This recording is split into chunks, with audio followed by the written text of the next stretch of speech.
gutted. I'm pretty upset, and the reason is that a couple of weeks ago I picked up some work from an exhibition and I didn't get it out of the bag, and a few days ago I thought, oh, I've got to take some new work over to a gallery that I work with. I'll take that painting, and when I got it out of the bag, this is the painting and it's ripped.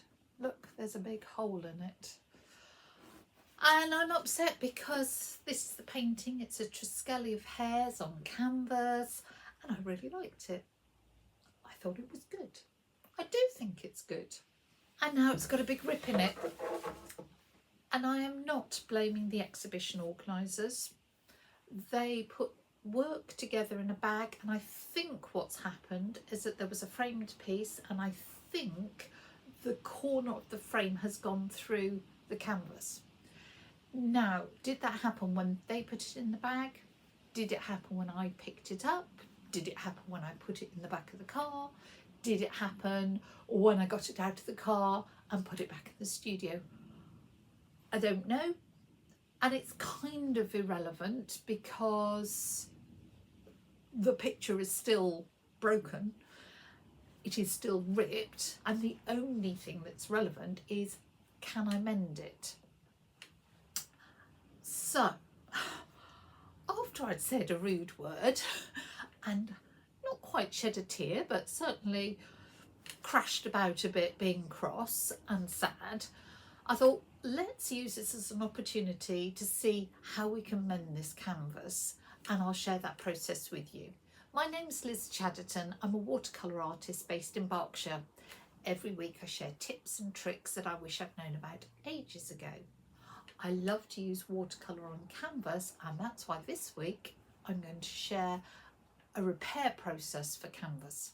Well, before we get into the materials you'll need to repair a canvas and the process, I think we should first of all say, should you be doing it? Is it worth doing? If you've got a brand new canvas you haven't painted and you get it out of the wrapping and it's got a tear in it, I would say that is not worth repairing. It'll be easy to repair, but why would you repair it and then paint it, and you will have a canvas that is always weakened and damaged? If you happen to be lucky enough to have a Matisse hanging above your fireplace and that gets damaged, it's incredibly valuable, and you as an amateur should not be trying this sort of restoration. The next question is, how big is the tear? If it was ripped right across the canvas, again, not worth repairing. You're never going to do it satisfactorily. If the tear is across the stretcher, let me turn this upside down so you can see the tear is here, but say it was underneath this stretcher, it just happens to be a circular canvas, that's neither here nor there. The process will be different. You would actually need to take it off your stretcher bars and mend it and then re-stretch it. So that's a couple of different processes. So that might be too much and might just sway you into the balance of saying, I'm not going to do this. But this is one of my paintings, so I have nothing to lose. The position I think will be okay because it's just clear of that stretcher bar. It isn't too big, and I have the slight advantage that there is texture and distressing in the background. I don't know if you can see here, though the hairs are actually painted in watercolour and ink, the background is gold leafed, and there is this raised pattern that I applied with modelling paste.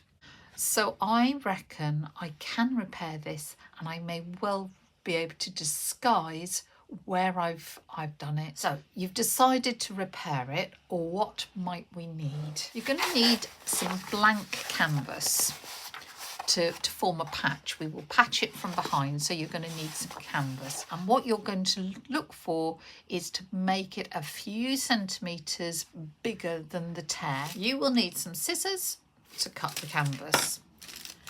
you will need some glue of some description. Now I am going to use matte gel medium. You could use some fabric glue, you could use some strong PVA. You need something that will stay flexible, that will dry clear, and I like using matte gel as a glue because it is designed to be archival. It will not yellow with time, etc., and it does dry clear. I have a pair of tweezers in case I need to get the threads in a line and sort them out. And then I have this, and you might think, what is that? It's actually the inside of a cereal packet that has been cleaned, and it is just brilliant non-stick paper as such, because we're going to have to glue this and weight it down until it's dried, and the last thing we want to do is damage the painting further if any glue squidges out. So this may come in handy. So first thing is to look closely at what's going on and what has happened. If there were long thin bits of thread or anything loose, it may be worth cutting those out and removing them. If the edge is very frayed, you might want to clean that up, or just get some of these little threads aligned. It's quite a clear break on this one. So know what you're dealing with. Then put it face down. I am going to remove, and I know I should use a screwdriver, not a pair of scissors, the hanger, just so that doesn't get in the way. Fold back the canvas so I can see what's happening. I'm going to grab this canvas and cut my patch. I want it to be a few centimetres bigger than the actual rip. What I like to do is to round off the corners, and it's always the corners that will end up lifting and catching, and if you've rounded them off they are less likely to lift and to catch and to peel off. That's a simple reason for that. So what I'm hoping to be able to do, because it is so close to this stretcher bar, is to actually put the patch under the stretcher bar like this and apply it. So that's my plan. I'm going to work from the back side here. We'll put the patch, we'll then flip it over to make sure everything is as lined as possible, then let it dry, and then do some retouching and filling from the other side. And obviously I do not want to get any medium on the front face of this if I can possibly help it. This poor painting is already damaged and it does not need me doing it worse. So using an old brush, I am going to put a generous amount of medium, paying particular attention to the edges on our patch. I am going to do the same on the back of this canvas. Again, I do not want it to squidge through the tear.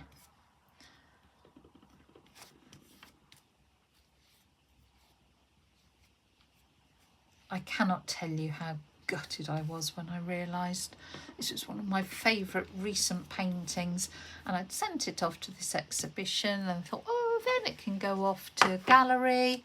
Won't that all be lovely? And it wasn't. Right, this is a little bit tricky just because of the location.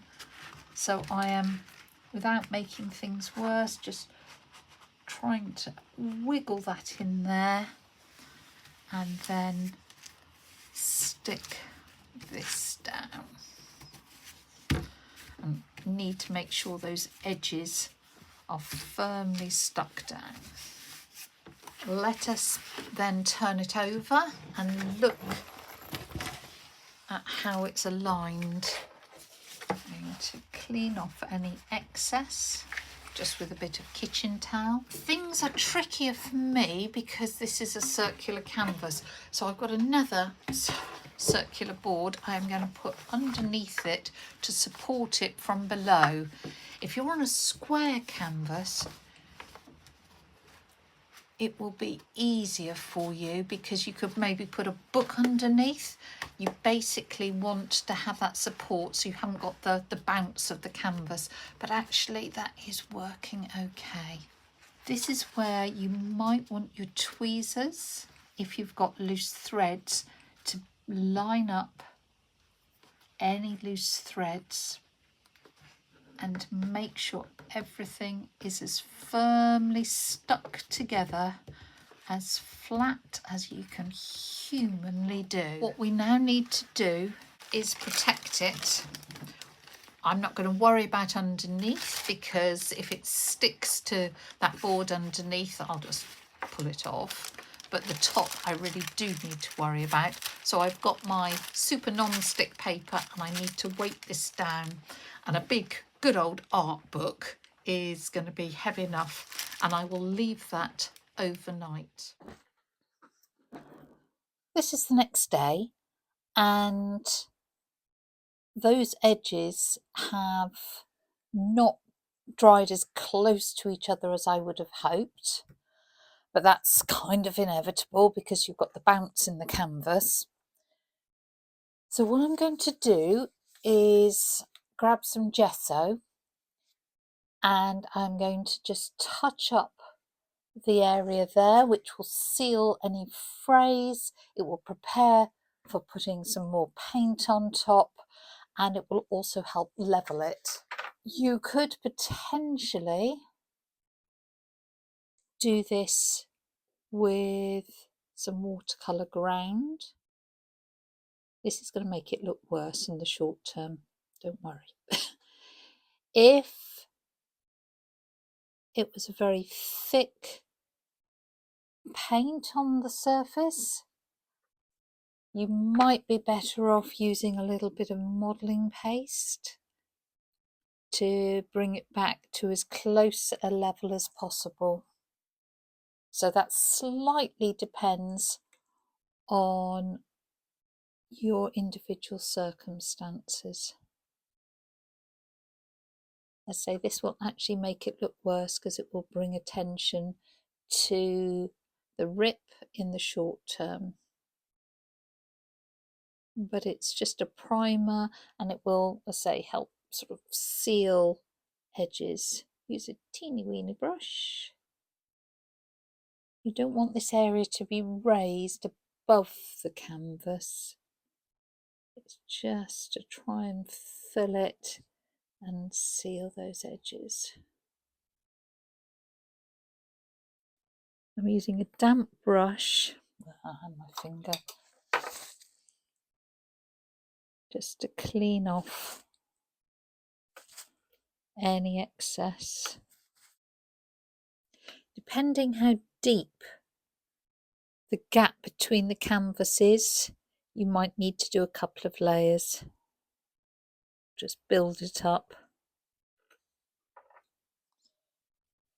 Sadly, we haven't got the option of actually filling the whole thing proud and then sanding it down so it's absolutely flat, because you're going to damage the surrounding area and make it worse. So you just have to do the best you can do. If it is on a very flat area of paint, you might have to do that and repair a larger area, because you'll have to weigh up whether the damage to the surrounding area is worth it in order to get it totally smooth. This now needs to fully dry before we can come back and start touching up with paint. Once the gesso or modelling paste, whatever you've used, is dry, it's now time to do the touching up. I would still keep the support from underneath if I were you. And what you do at this point, of course, depends what the painting is. I've got some turquoisey phthalo watercolour here, and I am going to put a little bit in the background here. Now you might have oil paint or acrylic, and of course if you've got some quite thick acrylic or oil paint, this is going to be not very easy, but easier, because it just won't show the repair. Just trying to get really sort of multi-dimensional colour on it. I think that's the way for me that it will look less obvious.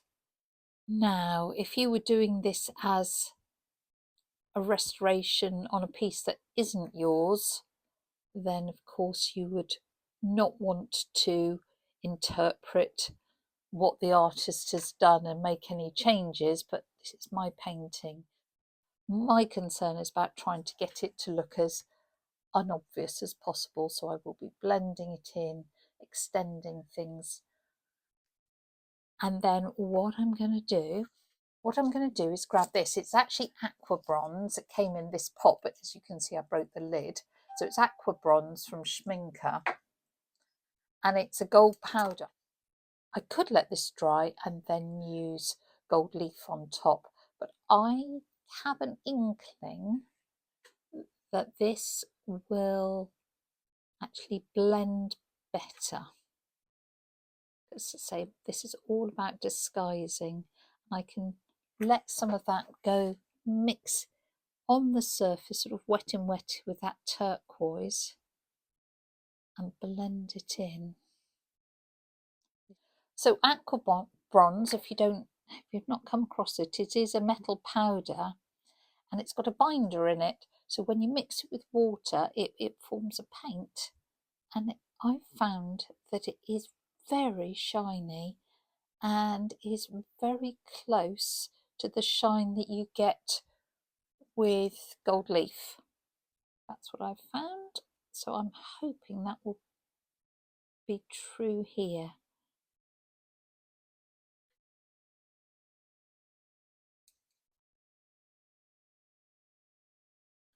I think this is going to work. And again, I'm slightly spreading it outside of the area so that it looks more integrated and not added on. And I'm looking from different angles, because as the light catches it, that will look different. I'm going to let it dry, and then I can really judge whether I do need to gold leaf it. I'm really hoping I don't. Once the area is dry and you think you have done absolutely everything you can, you need to stop, because it's so easy to kind of overthink it. You are focused on that area. Maybe you need to put the painting far away and look and think, actually that doesn't show. The final thing is to protect and seal the area, and again that will depend on how you've previously sealed it, or how it's previously sealed. If it's acrylic, you need to look at whether it's been varnished, and you'll see that by the shine. Hold it up to the light, turn it around. How much does it show? With this aqua bronze that I've used, that definitely needs sealing because it is water soluble, so I will do that. If you've touched it up with oils, that takes a very long time to dry, so you'll need to wait and then seal that again with a suitable varnish. I would test the varnish, unless it's your painting, you have painted and you know exactly what you've done. I would test any varnish on an inconspicuous area to make sure there's not any bizarre chemistry going on. And I think that holds true for this whole process. Just go slowly, just go carefully, test things, check that you're not making things worse. It really is a case of do no harm. There's one final thing to consider. If this is your painting, like this is my painting, what are you going to do if someone says, can I buy it? It has been fully repaired. no one is going to notice this from the front, and that's of course how you see a painting. Some people do back their canvases so you wouldn't see the patch from the back. I personally think that if someone wanted to buy this, in all good conscience, I would have to tell them it has been repaired. I think probably what I would say to them is have a look at it. If you can spot the repair from the front, I will sell it to you half price. If you can't spot the repair, then I will certainly knock something off, but it won't be half price. I think that is what I would actually say, because I think it's being honest and open with people is the only way to build and maintain trust. I do know some artists who have repaired work and have sold it without telling people. Personally, don't think that is right. If it's been professionally restored and repaired, you could argue that it's been done to conservation grade and it's as good as new. Many of the gorgeous works of arts we see in museums have been conserved, have been repaired. It is for you to decide, but I just raise it as an issue. So I hope by this point that your canvas is repaired and that you are a lot happier. I am. I'm just going to let that dry and then varnish, and I can put that hanger back on and get it on the wall where it will be a lot less vulnerable. I hope that you don't ever have to go through this process with a painting that you love. But I guess if you're watching this film, maybe you have got a painting that's been ripped. So good luck with this process, and I hope you get your beloved painting back in one piece.